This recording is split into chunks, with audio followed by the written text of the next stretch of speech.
Hey everyone, Professor Leis here. In this video, I want to walk you through some guidelines for you to go by to help you as you continue to work on major essay project number 1. Now, in order to do that, I want to keep the prompt freshly in mind so that we realize and understand our central objective in this essay project. So what we're trying to do is, with the TED Talk we've selected, we're going to conduct an analysis, not of the argument itself, okay? So we're not trying to explain the merits of the argument. We're not trying to express our agreement or disagreement with what the speaker has to say. We're trying to analyze the speaker's rhetorical choices, so the way that they express their point of view, right? So that is what our central analysis and focus is. Not trying to agree with the speaker or disagree with the speaker or explain why we think the argument itself is good. We're trying to examine how they express their argument. Okay, so we want to keep that central mission in mind.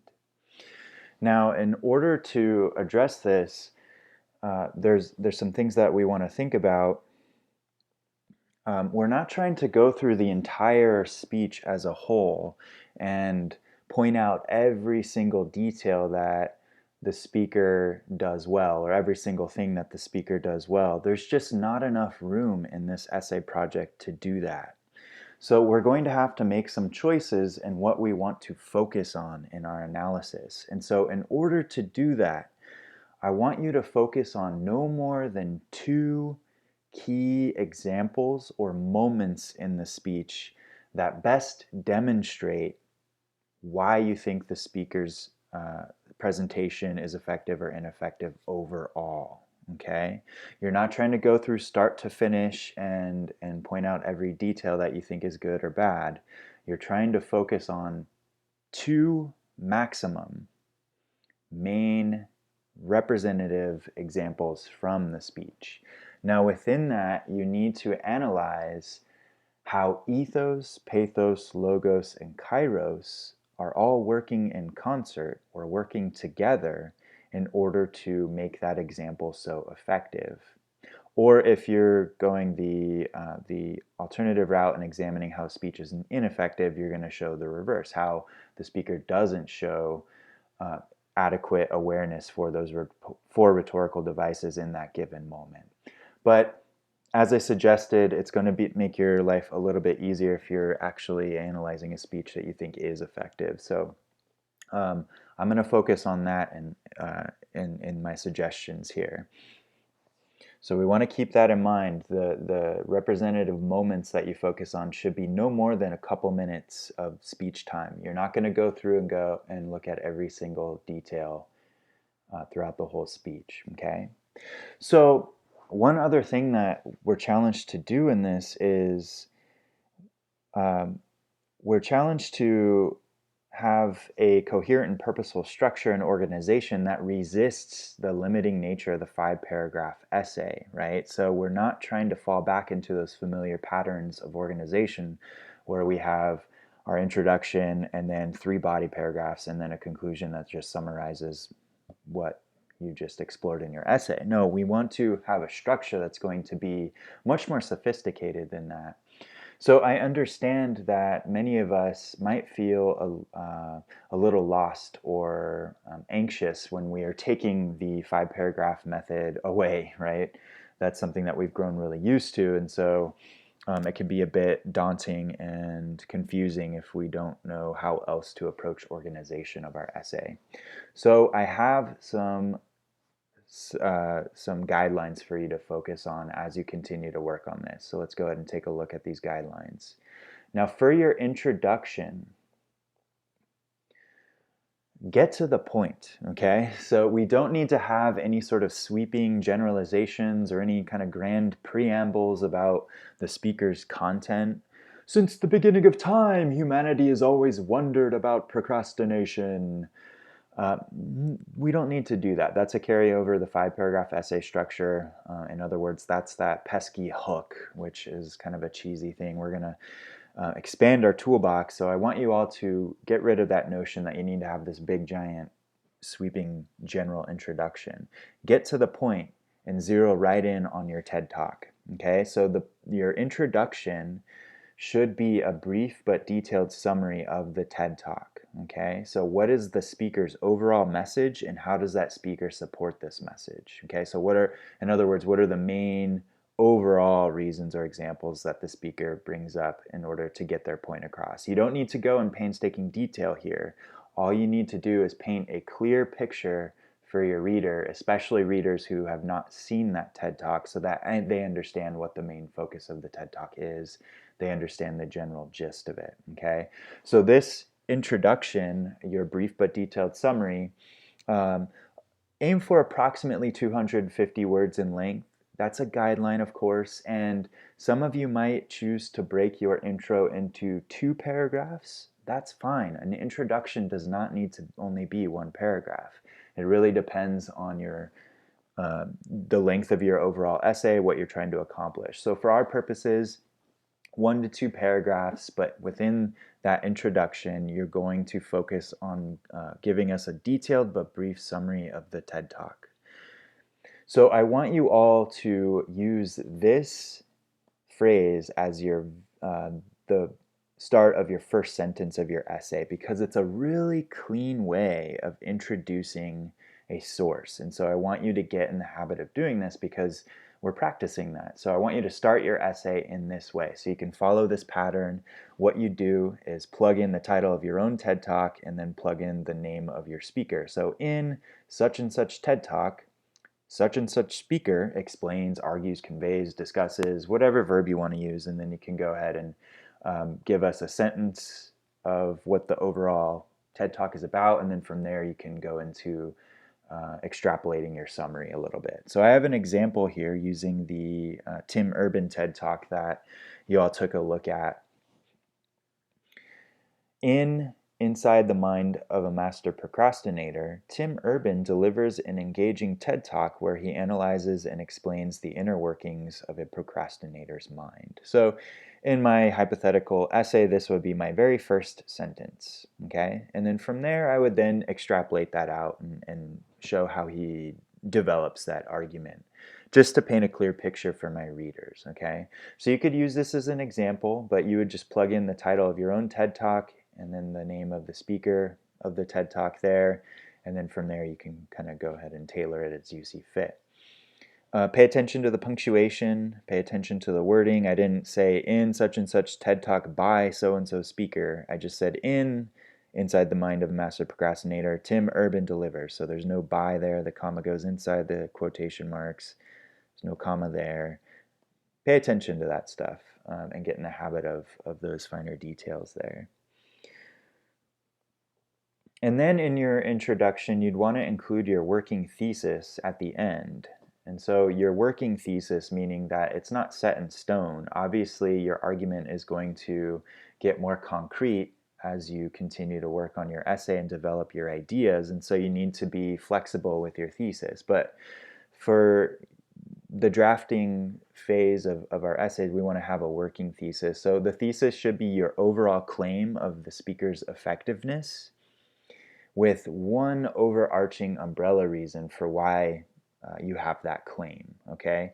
Do not list out your 3 supporting reasons. That's a carryover the 5-paragraph essay structure. Again, we're trying to make our writing more sophisticated. So you'd want to go back to the 2-part thesis statements lecture in the modules to pay attention to that, because in that lecture I break it down for you all and explain what a 2-part thesis is. So you want to go back to that lecture and try to mimic the ideas within there when you're creating your thesis. I have an example of a really basic one here. Tim Urban's TED Talk is effective because of his impressive and humorous capability to play with his audience's expectations.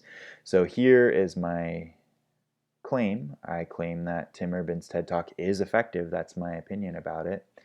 And this is why I think it's so effective. That's my overarching umbrella reason. And so in my hypothetical essay, this is what I would be explaining in detail. Okay, so I didn't list out every single thing that I think he does well in his speech right in my thesis statement. Again, go back to the 2-part thesis statements lecture to see what that's all about. So the body of our essay, I want you all to focus on examining one or two key examples that best demonstrate how and why you think the speaker's presentation is effective, or in the rare case that you're trying to demonstrate the opposite, why it's ineffective. And this could be extrapolated and expanded into as many paragraphs as you need. I don't want you to equate this with just one paragraph, one example equals one paragraph. That's not the case. You could break a single example into as many paragraphs as you need. And indeed, we're trying to develop our ability to be specific and to delve deeply into a single thing versus talking about a lot of different things in shallow abstraction. We want to delve deeply, and so that's why we want to examine only up to two main examples from the speaker's TED Talk that best demonstrate why we think it's effective or ineffective. Each example from the TED Talk should be only a matter of 1 to 3 minutes of speech time. Okay, so again, do not analyze the entire speech minute by minute. You want to focus on one or two specific moments in the speech that are the best representations of why you think that TED Talk is effective or ineffective. Within each example, you'll explain how ethos, pathos, logos, and kairos are all working together to make the example effective. And again, we want to avoid using the words ethos, pathos, logos, and kairos in our discussions of those concepts. So that is going to challenge us to actually make sure we understand what each of those concepts means, right? So what the heck is ethos? How do we talk about ethos without using the word ethos? Well, you're going to need to examine your notes and reread important selections from Everything's an Argument, right? And go back to those lectures from earlier in the semester, the rhetorical matrix, what is rhetoric, all of those important concepts are explained there. For this, in order to do this well, you'll need to include quotations from the TED Talk to support your analysis. And so you'd want to refer to the Integrating Quotations document from one of the earlier modules. In there, I break down the different things to consider when you're trying to integrate a quotation into your writing, right? So make sure that you refer back to that. Now, keep in mind that each of the TED Talks has the option of examining the transcript. So that should help you when you're trying to actually quote accurately from the video. You don't need to keep rewinding to make sure that you have the wording correct. You can look at the transcript. So underneath the video, when you click on the link to access your TED Talk, you'll see there's an option that says transcript. So click on that, and that will be very useful when you're integrating quotations.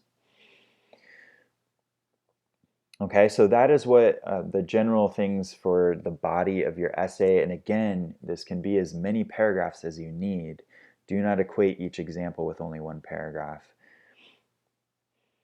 For your conclusion, the carryover of the 5-paragraph essay is to just summarize our essay, right? So in the 5-paragraph essay structure, in your intro, you tell your reader what you're going to talk about, and then in the body, you tell them, and then in the conclusion, you tell them what you just told them. It's pretty silly. So that's not really what we should strive for in an effective conclusion. You'd obviously want to remind your reader of the main point you're trying to get across, but really what you want to focus on is underscoring the significance of these ideas. And so we call that addressing the so what question. So what? Yeah, why does this matter? Why do these ideas have any significance? What's the importance of it? So in your conclusion, which can be 1 or 2, maybe even 3 paragraphs, depending on how long your essay is. Again, don't equate conclusion with only a single paragraph. It's a section of the essay. So in your conclusion, this is where you might comment on the content of the speaker's TED Talk, but make sure that you don't undercut your own argument. Make sure you don't contradict yourself in your conclusion or confuse your readers in that way. But you'd want to underscore, why are these ideas important, and why is it important that we care if this TED speaker gets the ideas across successfully or not, right? So those are the things to focus on in the conclusion, okay? Now I have here a few examples of how to integrate quotations and provide context and use signal phrases. So I'm using Tim Urban again as my example. These are things that you can kind of look at to see how you can also do that in your own writing regarding or specifically using the TED Talk that you're focused on in your essay, right? So here, Urban concludes his speech by encouraging his audience to end their procrastination. It's a job that should probably start today. He adds comedically, well, maybe not today. Right, so here I'm providing some context for my readers so they know that these quotes come at the end of his speech. I'm providing that context there. I'm using a signal phrase to attach the quotation to my own writing. Here's another example. Urban opens his speech by revealing, so in college, I was a government major, which means I had to write a lot of papers. So here, this is my signal phrase. I'm introducing to my reader the quotation. I'm providing a little bit of context because I say this is how he opens his speech, so that would imply that's the very first thing he says. Here's another example. Urban explains to the audience that he had an MRI lab scan his own brain and the brain of a proven non-procrastinator in hopes of gathering evidence to support his hypothesis that procrastinators and non-procrastinators have different brain chemistry. Right before he projects his images on the screen, he asks the audience to take a look carefully to see if you can notice a difference between the two brain scans. So here I'm weaving in quotation with summary to provide context. So that's something that you'd want to strive for as you're introducing quotations in your own essay. Something else you may have noticed is that I'm using his last name to refer to him. I don't call him Tim. And the reason for that is, one, he's not my friend. I don't know the guy. I don't have his cell phone number programmed in my cell phone, right? But also, first names are more common than last names, and so we use last names when we're referring to authors, speakers, etc., to make it easy for our readers to find them in our Works Cited page. And so that's a convention that we want to get in the habit of doing. It's also a way to show respect to the ideas and the speakers who express them. So refer to your speakers by their last names only, not their first names only, okay? All right, y'all. Well, if you have any questions, feel free to let me know, but please, please, please strive to use these guidelines in your next draft that you're working on. These are things that will ensure a more likely chance that you are creating a successful essay, right? And you're avoiding things like the listing effect and making sure that you're addressing the various challenges that are outlined in our prompt, right? So refer back to the prompt here and look at this bullet list of challenges that we're trying to accomplish by the time we submit our polished draft, right? All right, everybody. Happy writing. I'm looking forward to reading your next drafts.